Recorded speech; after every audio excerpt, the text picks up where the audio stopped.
welcome. This is the April meeting of the Florida West Coast Woodworkers Club. Do we have anybody here that is new or visiting? Yeah. Oh, look at all these hands. That's excellent. I'm just going to ask you to tell me your name and then what do you like to do in woodworking? My name's Don Allen, and I like scroll sawing and little carving. Excellent. Welcome. Thank you. All right. I saw other hands. Name is John Jackson, primarily furniture, small furniture. Excellent. All right. Oh, one more in the back row. Good. I'm Bud Getzinger, mostly enjoy furniture, but it's starting to, just got a bandsaw, so I'm looking at bandsaw boxes and a few other things. Excellent.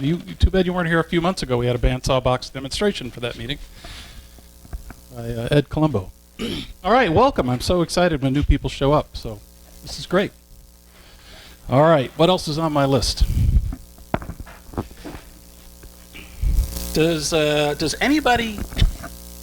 I told Joe I hated asking this question. Does anybody need help with anything that we could assist with? If you have some problem you're struggling with. Yes, Mike. No.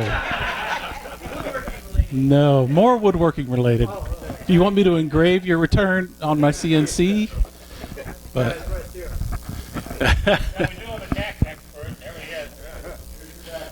that's right. Randy was not an accountant in his former life.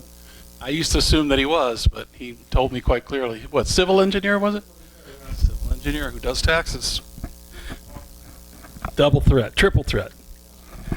All right, Randy, speaking of Randy, Randy is the head of our tool sale. We're having one more tool sale coming up this month. Yes, another tool sale, April 22nd. So not this Saturday, the following Saturday. We're going to meet up here the Friday before around 10 o'clock for a couple hours. I do a lot of pre-setup inside the tables and get the tools set up so that on Saturday we can just jump outside and finish up the outside. We want to start kind of early on Saturday around 9. So if you can get here no later than 8:30 or so, finish setting up. And we'll try to go to about noon or 1. We're going to have some great advertising. Jeff Smith's going to take care of advertising. John Thymer has made some signs up. We'll put them on 301 northbound and southbound, plus inside the park here. We'll have some sandwiches, some refreshments for you guys who help out. The biggest thing, of course, is setting up, and then when the customers come in, need someone to kind of shadow them because the prices are just sort of scattered all over the place, and kind of help keep track of how much.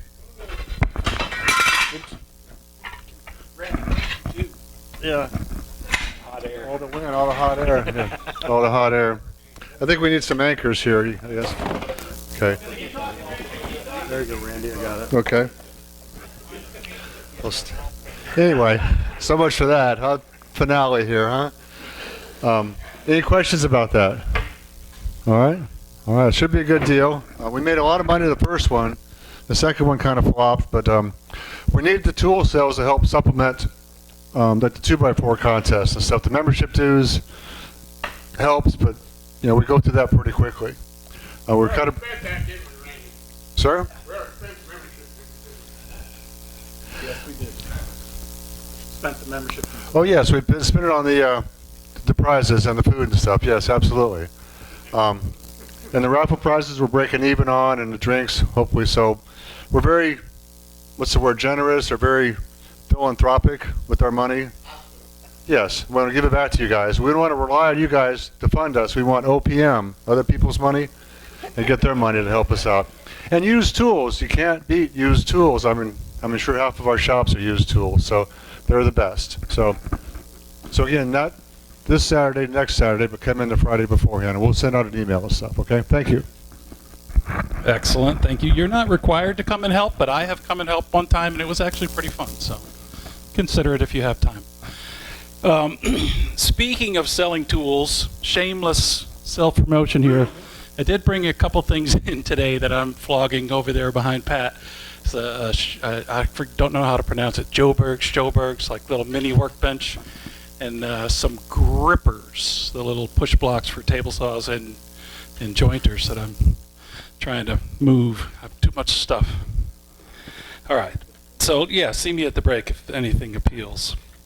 Let's recap the 2x4 contest. So whoever wasn't at the at the picnic knows what happened. We had a good turnout at the picnic for sure. We had a good turnout in the number of entries for the contest. Excuse me.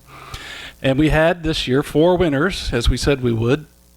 There was Floyd, who won for originality, right? And his thing is over there. You'll see it at the show and tell. We had John Peasley, who was also here. He won for artistic. Is that right? Artistic for his. Oh, that's okay. You can bring it next time. I won, surprise, surprise, for my my new sign over there, that black thing. That was the functionality one, or the usefulness or whatever. And we had a grand champion who got more votes for his entry than anything else, and that was Larry Simmons for the table that he made. So Larry took home the trophy, and now he has to fix it because it's still broken. The little hammer broke off. I don't know what else was even there, but just little stumps of the tools that used to be on it. So congratulations to my fellow winners. We're now all $100 richer. Thank you. We did give everybody who entered a T-shirt. If you may have seen that, like Larry is wearing one, Floyd is wearing one. I do have a couple extra. I just was a little bit out of my mind today and did not bring them, so I'll bring them next time. I think Randy and I were talking about putting them in as a door prizes or something like that. So maybe you too can have a fancy shirt like Larry and Floyd. All right. All right, so we've got a presentation tonight on slab flattening, and it's going to be done with a router, and it could get loud. So we do have earplugs. If somebody feels the need to have earplugs on, I'm going to put some in. If you brought your own hearing protection, feel free to use it. And if you want the earplugs, I think they're over here somewhere. So yeah, without further ado, let's bring up Jim and see how it's done. Hi, I'm Jim Amish, born in New York, but spent a lot of time in Michigan. So if you know anything about Michigan with the hand, the Lower Peninsula is the hand. You have another hand up top. But if you're a Lower Peninsula person, they have nicknames for you. So they're considered the Flatlanders. And then, of course, then you come to Florida, and now you're really in the Flatlander. But I'm a flat boarder down here. I make cabinets and that sort of thing. Mostly flatboard engineers. I don't have any talent for artistic, so no round things and funny things. So everything is square, rectangular. Okay, so I'm here to talk about what it's referred to as, in this case, the Router Gantry System. It's made by the same company, Track, that makes the TrueTrack saw guide. They're in southern Ohio. I looked around at the options and stuff like that. You can buy kits to make your own thing to flatten slabs or wood.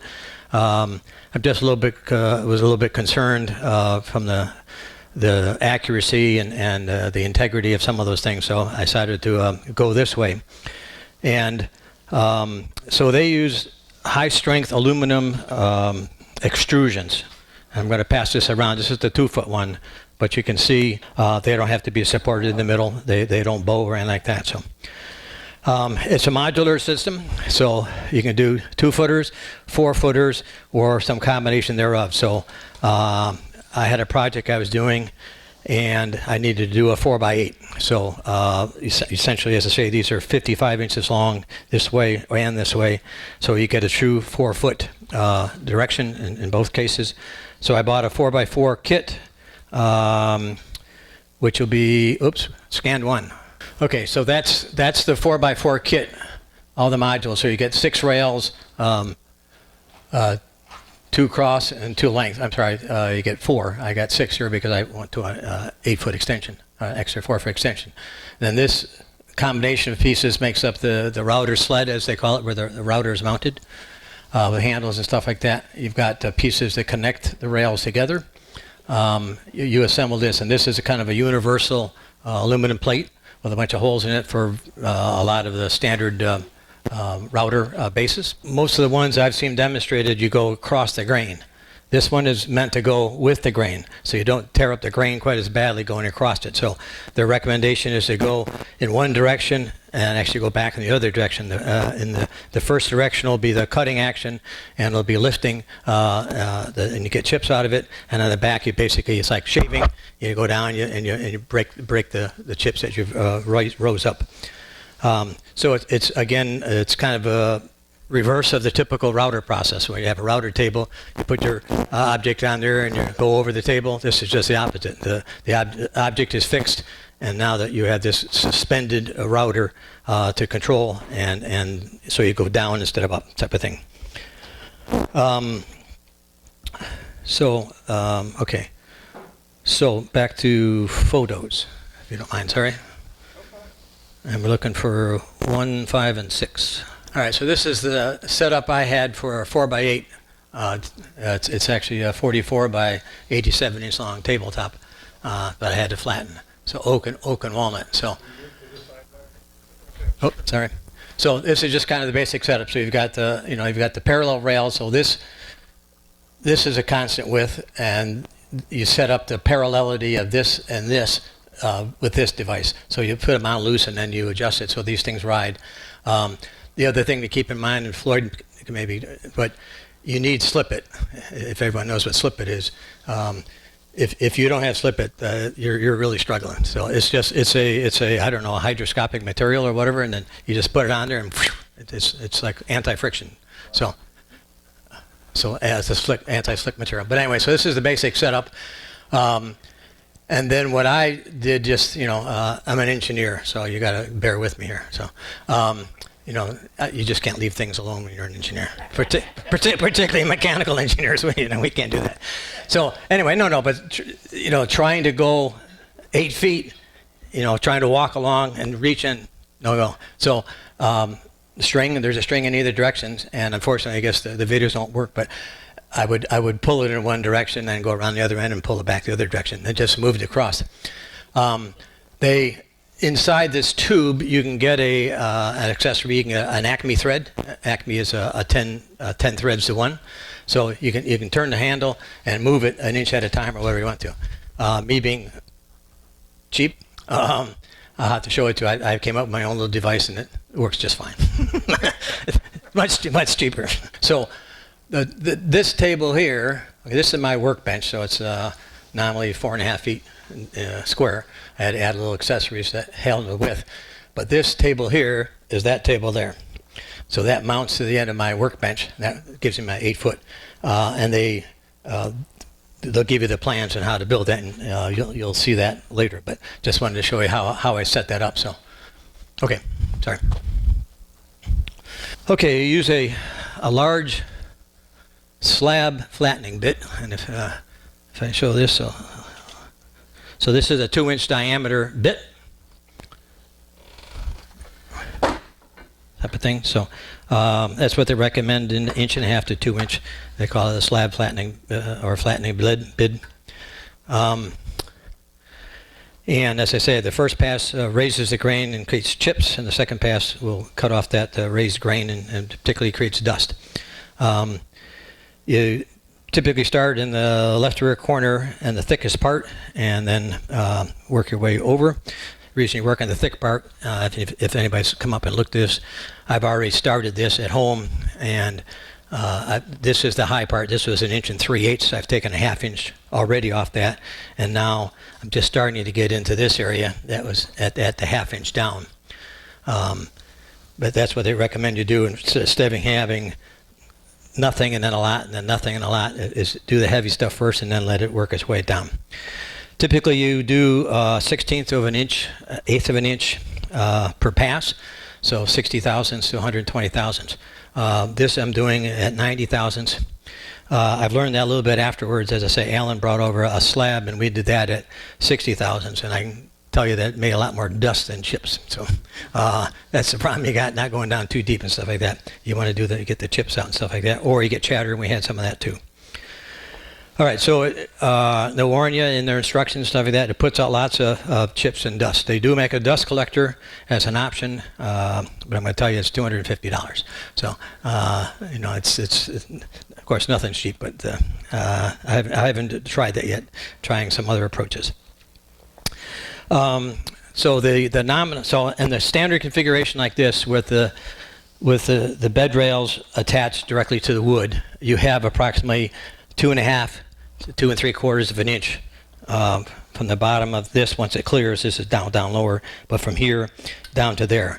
So my suggestion and what I've done here is if you have a thin piece like this, you want to raise it up. Otherwise, you're going to have to get a collet extender. And so now you've got a 2-inch bit hanging down there, 4 inches in there. Ooh, I don't know about you, but 25,000 RPMs, that's, to me, not the greatest thing. It seems to work, but what I've done is I put this on a couple of 3/4-inch boards and raised it up. Now, and you can do that. So it's like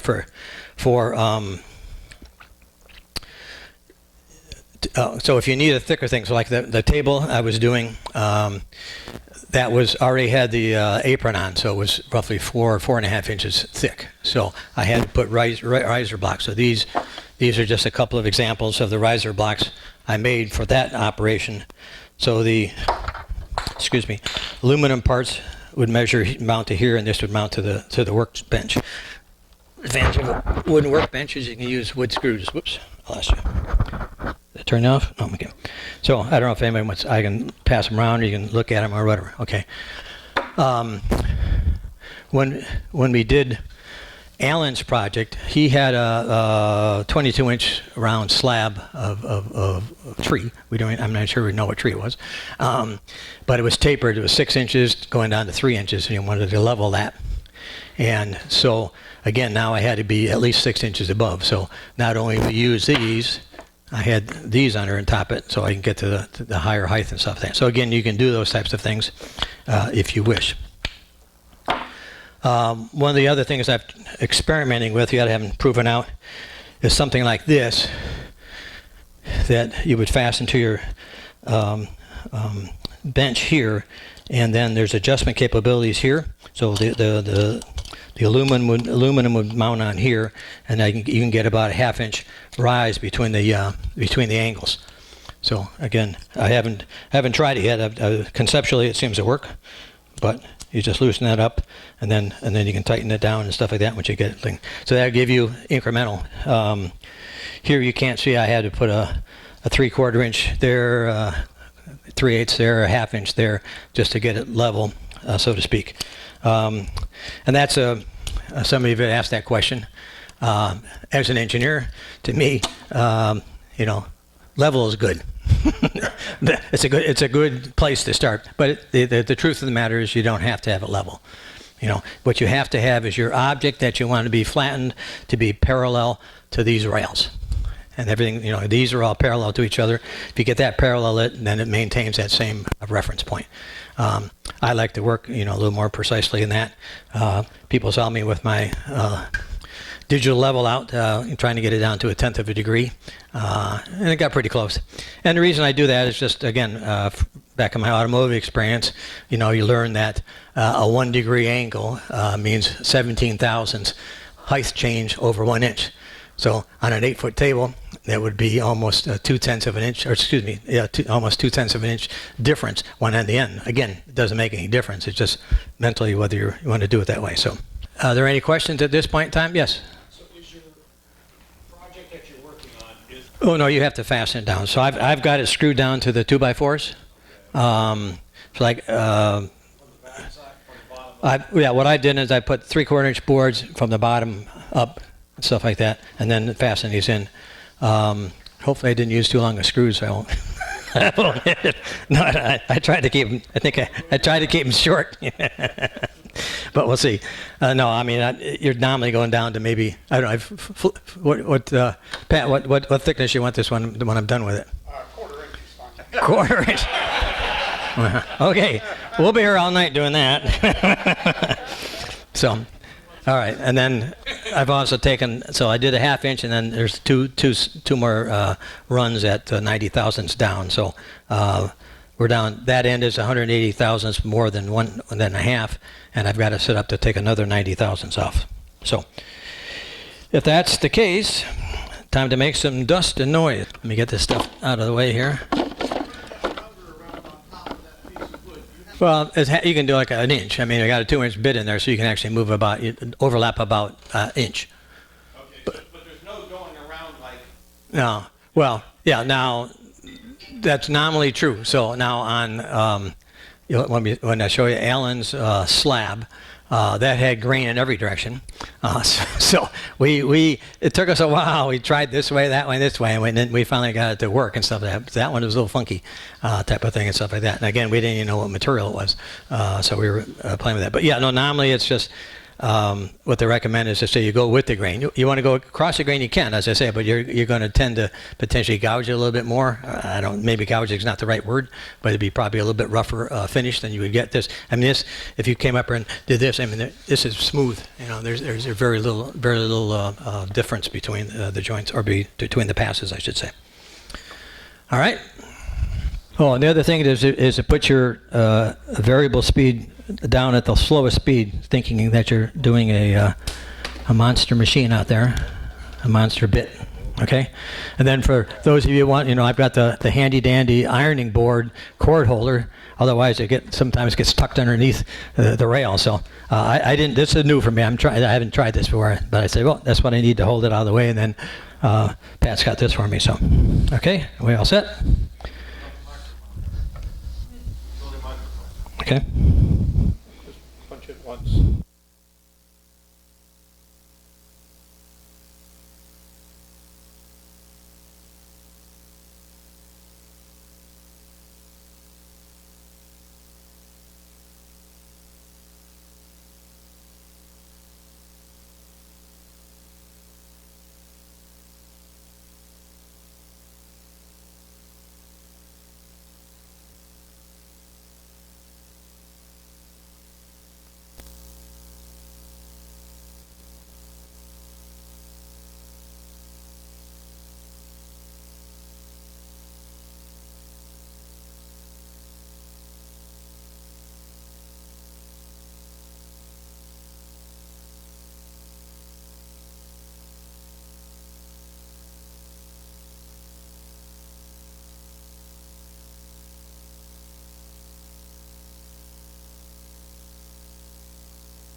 So that's it. I mean, just keep going back and forth and stuff like that. I mean, if you want me to keep going, I can, but it'll take a while to do the whole plates. So. Yes, sir. So when you go in one direction, you have a regular cut. When you're coming back the other way, it's basically a blind cut. Okay. Are you feeling anything, or is it because of the... It does most of the cutting on the first pass, and then, as I say, it just kind of shaves off the, you'll tend to, So you're going back in the same... yeah, go back the same, yeah, that's why they recommend you go, and as I say, you'll see it's relatively smooth. I mean, you can't really feel any of the, I would offer this, machine to, if somebody has a project you need, type of thing, let me know and we can work out something. But yeah, it's not that hard to set up. People are, I was going crazy with my level. The question was how, this is a smaller router. My bigger router is not working too well. First of all, the switch was bad. I got that replaced, but now I think the bearing's going bad. Every once in a while, it starts screeching at me. So I gotta have that rebuilt. That's a good one. This one's not bad. I mean, it's good. It seems to be capable of doing what I'm trying to do with it. But I think we worked it a little hard when we were doing. I don't know. Off the top of my head, I'm gonna guess just 1.5 or maybe, I don't know. This was sitting on top of my normal workbench, and somebody was asking about clamping. So here we just held it in place with 4 pieces of wood around it and stuff. We had to keep it. The bottom was relatively flat, so we had to just shim it a little bit. And as I say, you can see the grain, circular and stuff like that. So it wasn't. It's all. So we tried to follow the rules. And that didn't seem to work. So we ended up basically going this way, and it seemed to work all right. But yeah, we had a few little things in chatter and stuff like that. So, but you can see, the thickness and stuff like that. So. No, it was relatively flat. So as you see, he's just using it as a cheese holder on his wife. So I think he just flattened it. He had sanded it a little bit flat, so it wasn't really too far off. So, but that's the object. If you did flatten the top, then you could flip it over and do the bottom. So, if you wanted to, or use something else. Greg, you had a question. It's got a pretty big footprint. Do you leave it set up all the time, or just bring it out? Oh no, I store this table with the rails. Well, I put the rails on when I did this originally, but usually it's just sitting stationary vertically, stuff like that, and then I suppose if I had my druthers, I'd probably put it out. Now that I have this, and in fact, I did that. I took it outside and did it out there, so all the dust went all over the place outside instead of all my. Because it's not too bad, I guess, but this stuff it can start flying at you. When we were doing Allen's thing, we had stuff 6-7 feet away from the router bits and stuff like that. So. I will say I was only slightly disappointed. I was hoping this was like a radio control. Oh. Well, and you can see me stretching down here. This is where the string comes in handy, the rope comes in handy. I don't think I can stretch that far. Yeah, no, I know. So, well, normally I would do it on that side, but I didn't want to block you. So, okay. All right. One other thing here. Okay. So, I haven't talked about price. It's not cheap, and I don't know how much. Floyd brought his woodpecker version of it. Very similar type of setup as what I have. As I say, this is made by Track out of Ohio, and basically what I bought. So I bought the full 4x4 system, the 2-foot rails, so I can do smaller pieces, and then another extension, 4-foot extensions, 2 4-foot extensions, so I can do the 4x8 for the table, and that nominally was $1,100. I'm going to say I ordered on Tuesday and it was there on Thursday. I mean, it came fast. And as I say, it was just before Christmas when everyone was having shipping issues, so I was really surprised.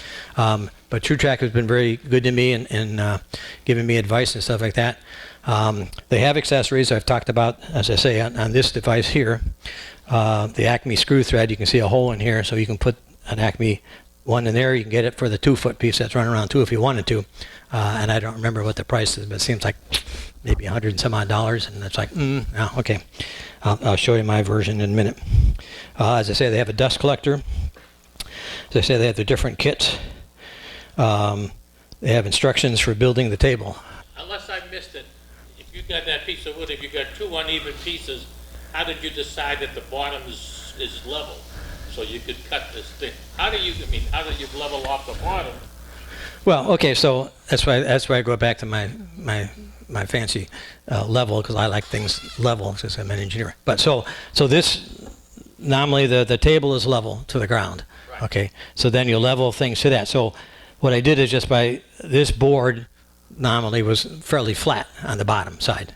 So there is a shim on this side and a shim on this side between the cleat I put in here. So I put that there. That's to get rid of the rock.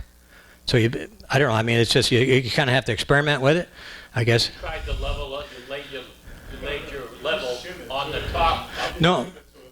No, and you can't use, because this thing was a taper, so you can't. The level won't work in there. I'm saying is you look at the bottom and lay it on the table, and you try to eliminate the rock as best you can by putting some shims in. So I've got a shim here and a shim here to keep it from rocking.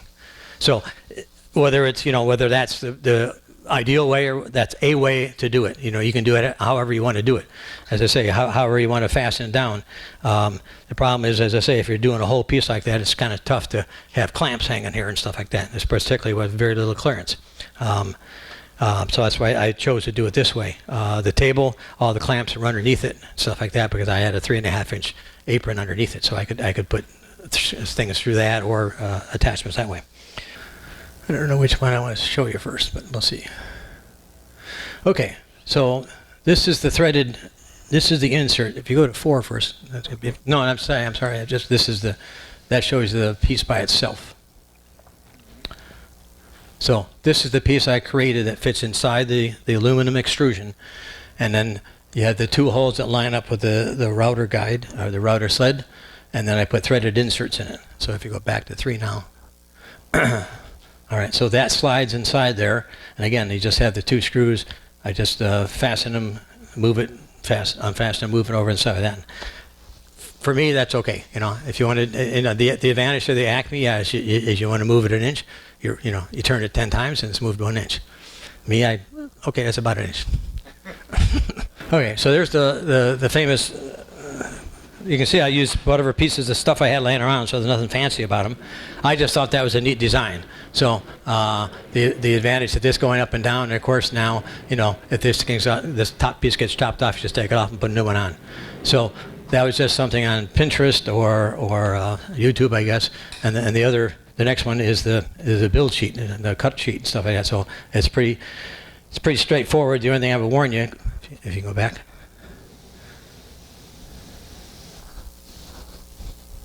Is make sure you get this angle right.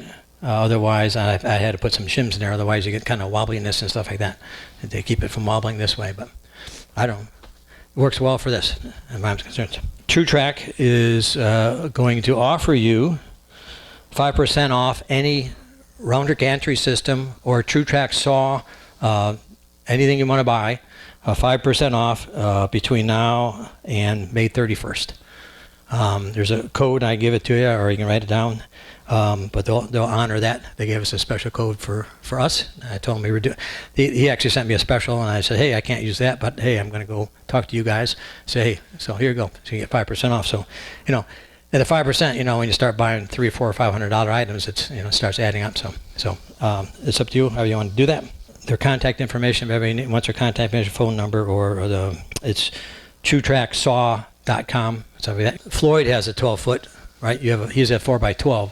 So yeah, you could do that. Yeah, I mean, you just buy a couple more rails and they give you the pieces that connect them and stuff like that. So I'm going to jump to show and tell since I can't bring this thing in. It takes 4 people to move it.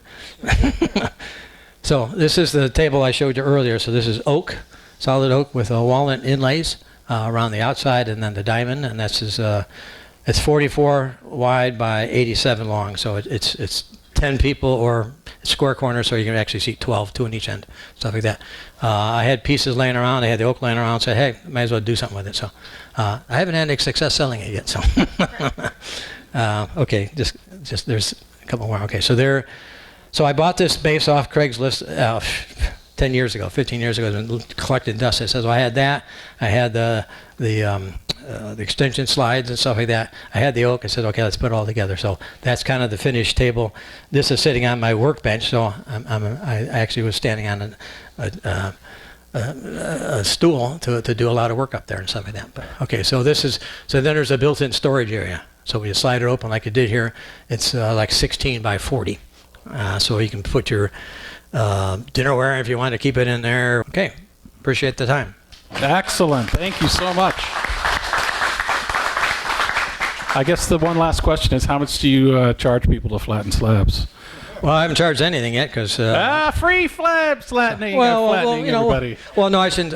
Alan's wife was nice enough to make me cookies when she came over. Oh, it's going to cost you a batch of cookies, everybody. Well, no, there you go.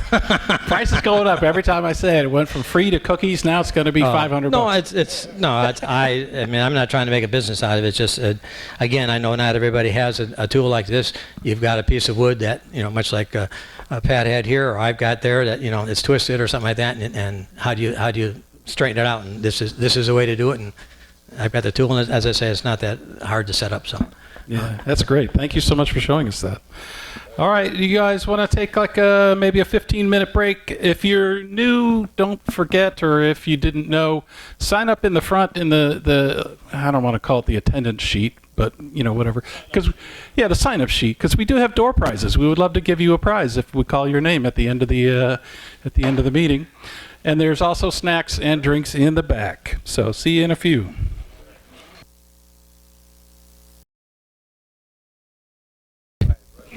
It's going to take you longer to get to your seat than anybody. He's over there talking CNC, I'm sure. If you didn't know, Alvin got a new CNC, and he's looking for people to give him projects to make for free so he can practice on it. We had several new members sign up today, too. Excellent. Thank you, new members. If you haven't paid your dues and you're a continuing member, please pay your dues. I don't want to have to sick Mike's word on you. You get him, Mike. You get him.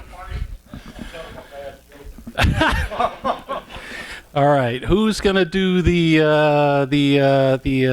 what do we call it, Barb? The show and tell raffle for the money? Oh, you got it over there? Yeah. So if you don't know, and I may have explained this in the past, if you bring something in for the show and tell, Barb dutifully notes that you brought something, and you get an entry in the little raffle, and it's for what, 25 bucks every quarter. So fingers crossed that I win. Who wants to come pick?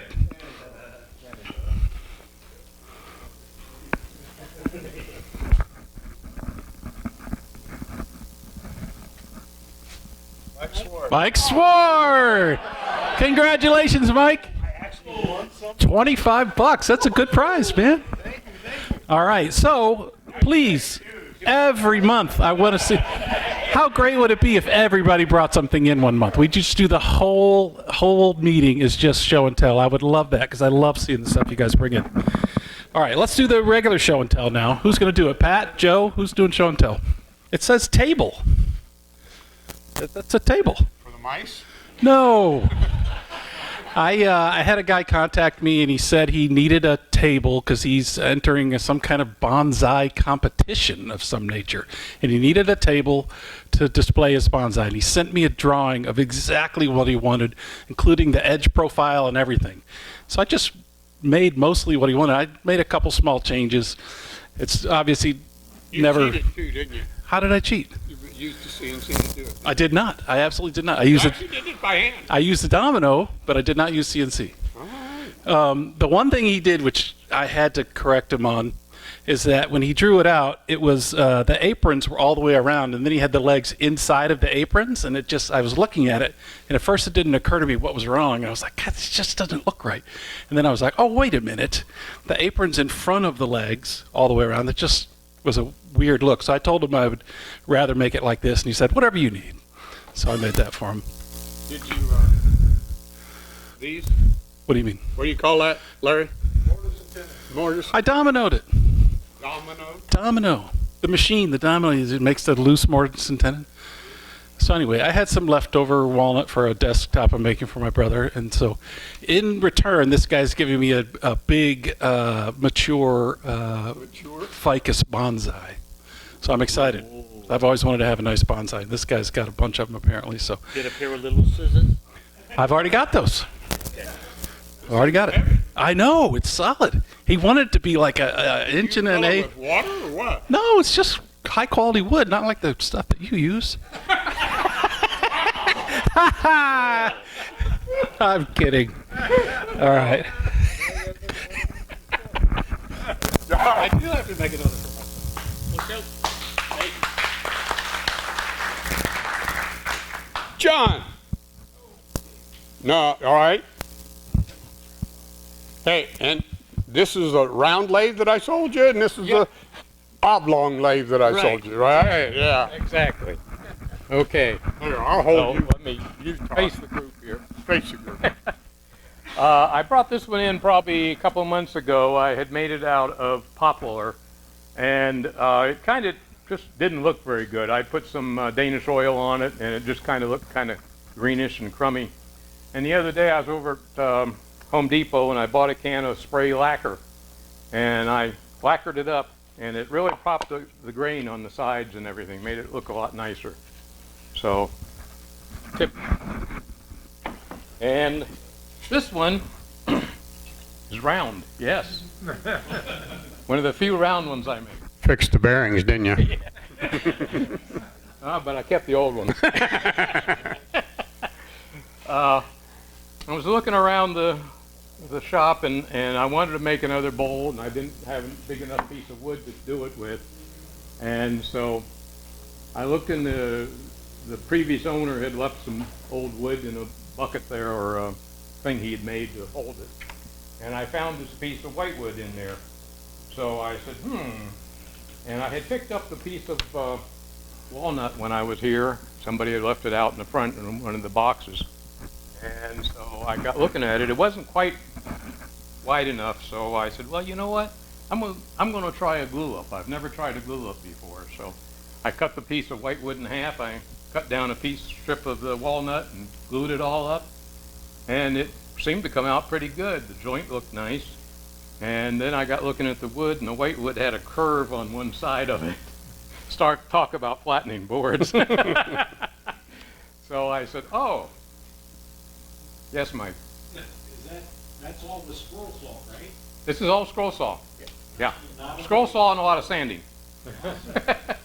And so I said, okay, well, I sanded it down on one side a little bit and kind of got a little of the curl out of it. And I said, well, I put these things in a bowl press when I glue them up. I said, maybe I can, glue them hard enough and come down tight enough with the press that it won't make a difference. So I took a chance. I went out and cut it out and glued it up. And the only thing I was kind of disappointed in, I'm still not sure exactly what I did wrong, but you should be able to line all these pieces up and make a stripe instead of like I've done. And No, you did it for artistic value. yeah. And it didn't work that way, so I said, well, the next best thing is just to put them wherever and glue it up, and I put about 3 coats of shellac on this. Good job. Thank you. Where's John with the kitty cat go? Oh, there he is. Hey, don't forget John was a winner in the 2x4 contest. He did not bring that in, so let's all encourage him to bring that piece in next time. I didn't know I was supposed to, otherwise I You want would. to hang on to this, and I'll hang on to the wood? Okay. Okay. Is it upside down yet? There it is. I need to see the back. You don't know what you made? I know. I can tell you what the pieces are, but since I already got it wrote down, there's no read it. I've got to read it. So this pattern is called a cat and teddy, for obvious reasons. The cat is tiger wood and aspen, with sapel for the inside of the ear. The teddy is mahogany, rosewood, and walnut, with wenge nose, and the shadow is walnut.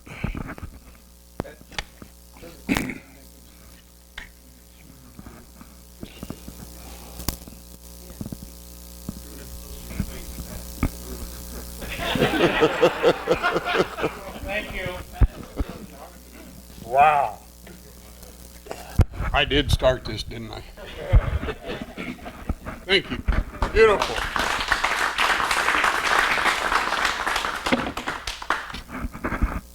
A couple months ago, I brought in some Purple Heart and Yellow Heart, and what you saw, You didn't bring any yellow heart. I know where you got that yellow heart from. yellow hot and purple hot I brought in. This was a bowl that wasn't turned yet. So I finally finished turning it, and that's the bowl.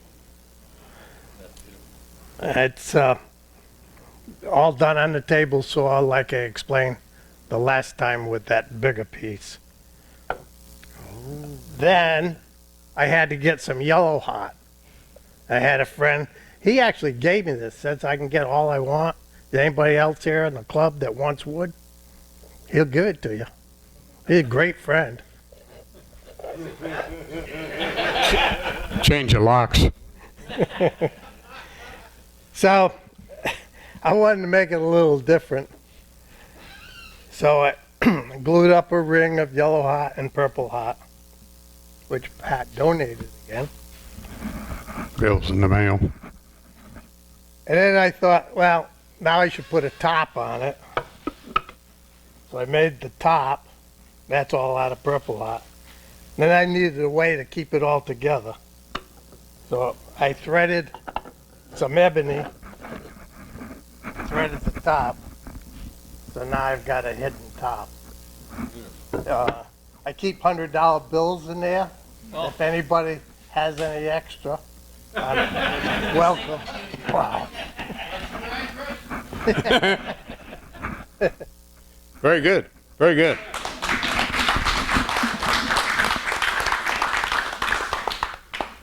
Okay, I'm next. Who put this over here? Joe, did you do this? No. Oh, okay. Now, this one. Now, if you want to know what this is, that was the first one that I made for this.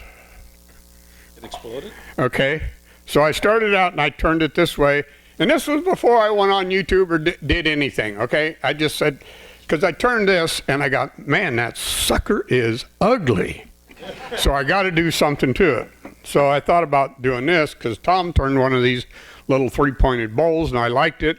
And he said he'd have to shoot me before I could tell me how to do it. So I tried to do it. And this was the first experience, okay? And I got done and I saw that and I go, that is not going to work. It's not going to get what I want. So then I went on YouTube and they showed me how to do it. And so I turned one. And then that piece of wood went to pot on me. So then I turned a bowl. And that came out really pretty nice. And it was pretty simple how I did this. So actually, what we're going to do, if anybody wants to show up for the Monday night, which is going to be here, is we're going to turn one of these. I already got the piece of wood cut, and it's all ready to go. So if you want to see how one of these are made, come Monday night. Here. You don't want to be, you want to do hands-on? You want to turn one? Are you guys going to have to argue? Well, I got 3 lathes, so you can turn one, you can turn one.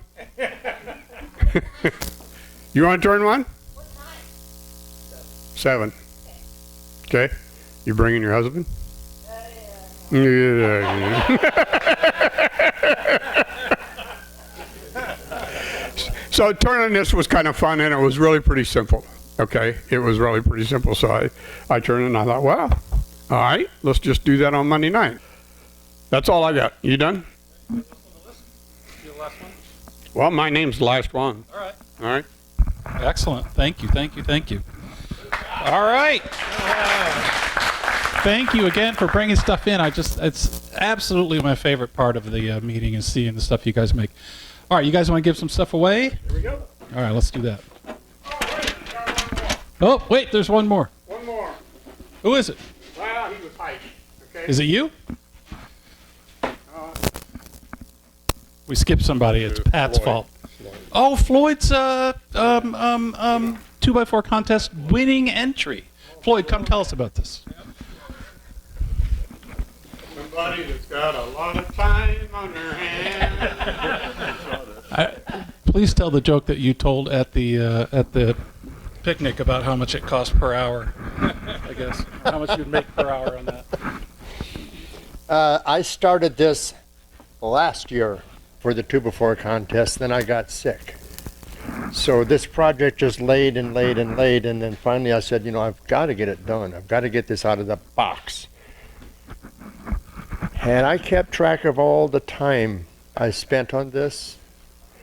I might make 3 cents an hour. Each piece here, I use a dye on it, and I thought, well, that's simple. I'll just mix it with my denatured alcohol, and I'll put the pieces in there, and it'll get stained or dye and whatever. And the dye went to the bottom, so all I had was denatured alcohol. So I had to pour the denatured alcohol off, most of it, then keep it mixed up. And each piece I had to dye 3 times to get the color. I mean, I spent many hours on this, but my wife liked it because I was out of her hair. But now this will be hanging on the wall. Not where everybody sees it, but at least. Which side is up? Huh? Which side is the top? I haven't decided yet. Now I was wanting to do a sunset, but I could never figure out how to do that, so I decided I'll just do whatever you want to call that. It's fine with me. It's Is there a backing or the edge glued? okay. What our rules say, you can't use more than 1 2x4, so I couldn't use any more wood. So I used masonite to glue everything to it. You know, I obviously had to use something for a backer, so. How many pieces? Oh, come on, you count them. I don't want to. I spent enough time on it. You want me to have 2 cents an hour? How do we know you didn't use more than 1 2x4? Well, the pieces I didn't use had termite holes in it, so. No, that's all 1 2x4. So. But anyway, I'm glad it's finished, and I can think of a different project next time. But all the times I have entered, this is the first time I ever won anything. And I've got, I don't know how many pieces at home of 2x4 projects.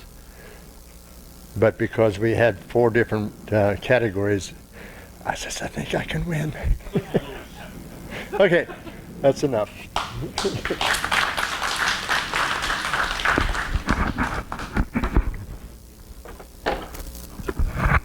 Okay, excellent. All right, back to Mike and Randy. Give some stuff away. How about Andy? Maybe Andy can draw again.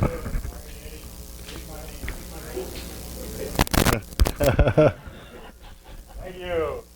All right, last 4 digits are 7043. 7043. 7043. Barry Myers. All right, Barry. He's got these 4 items over here, Barry.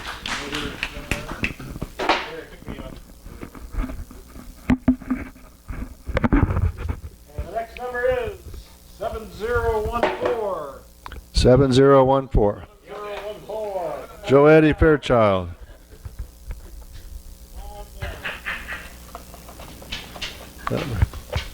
Verification? Yeah. We trust. Yeah, He can read them. that's fine.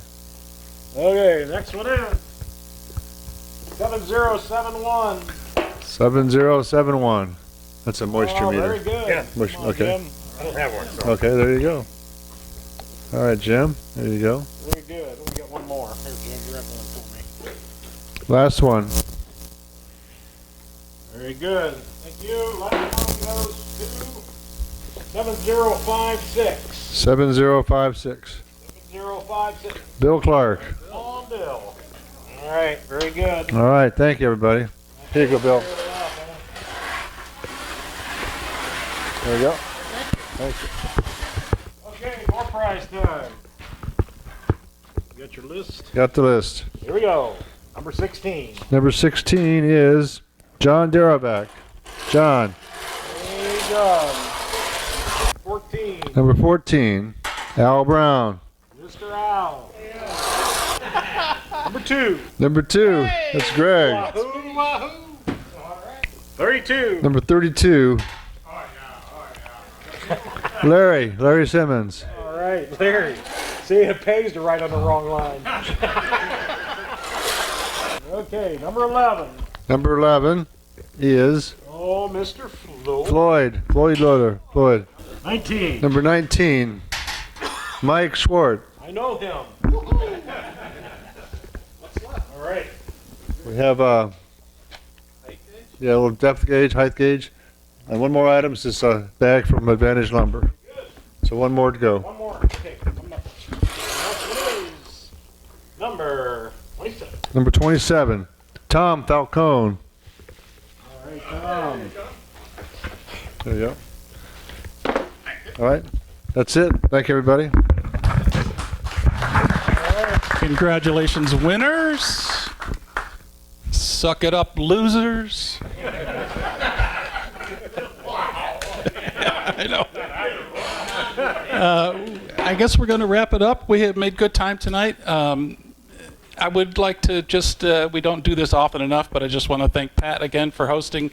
You do so much. You're hosting on Monday. You host every month. So thank you again, Pat. Give Pat a hand. Thank you, everybody else who contributed. Mike, did you buy snacks this time or something, or who did? What's that? Who bought the snacks? Excellent, Barb. Thank you. Thanks for the brownies. Thank you, everybody that contributed. All right, so, and Randy and Mike, Larry on the cameras doing the AV. You had to do a lot of work today. That's all right. Jim put you through your paces. All right, if you want to help clean up, we'll take the help. If not, we'll see you next time, and hopefully some of you will be back on Monday to watch the bull turning.